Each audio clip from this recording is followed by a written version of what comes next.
Micro ফাইনেন্সৰ যিসকলৰ ঋণ আছিল এই ঋণ পৰিশোধ আঁচনিখন আমি 3টা পৰ্যায়ত ৰূপায়ণ কৰিছোঁ।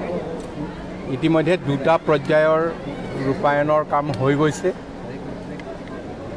এতিয়া 3য় পৰ্যায়ৰ যিটো আৰু শেষ পৰ্যায়ৰ যিটো ৰূপায়ণৰ ব্যৱস্থা আজি সেইসকলক ঋণ গ্ৰহণকাৰীক আমি ঋণ পৰিশোধৰ বাবে ইয়াত আমন্ত্ৰণ জনাইছিলোঁ আৰু ইয়াত আমি মৰিগাঁও জিলাত সেইমতে সকলোখিনি লোকক আমি ঋণ পৰিশোধৰ যিখিনি তেখেতসকলৰ বাকী আছিল সেই বাকী থকা ঋণ আমি পৰিশোধ কৰাৰ ব্যৱস্থা কৰিছোঁ। ইয়াতে নহয় সমগ্ৰ অসমত 28-29-30 নৱেম্বৰৰ ভিতৰত প্ৰত্যেকগৰাকী মন্ত্ৰীক মাননীয় মুখ্যমন্ত্ৰী ডক্টৰ হিমন্ত বিশ্ব শৰ্মাই দায়িত্ব অৰ্পণ কৰিছে।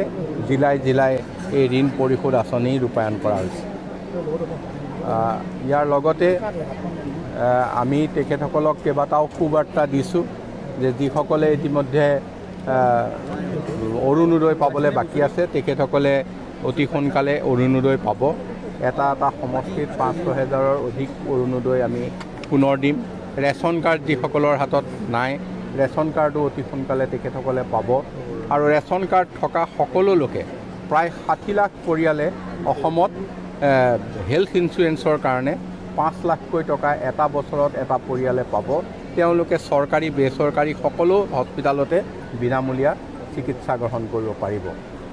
এয়া মুখ্যমন্ত্ৰীৰ সিদ্ধান্ত আৰু আহ্বান। আমি তেখেতসকলক এই শুভবাৰ্তাটো আজি আমি জনাইছোঁ। আজি কিমান আজি 2000ৰ অধিক লোকক আমি ইয়াত ঋণৰ আঁচনি মতে আমি তেওঁলোকৰ প্ৰাপ্য ধন দিছোঁ।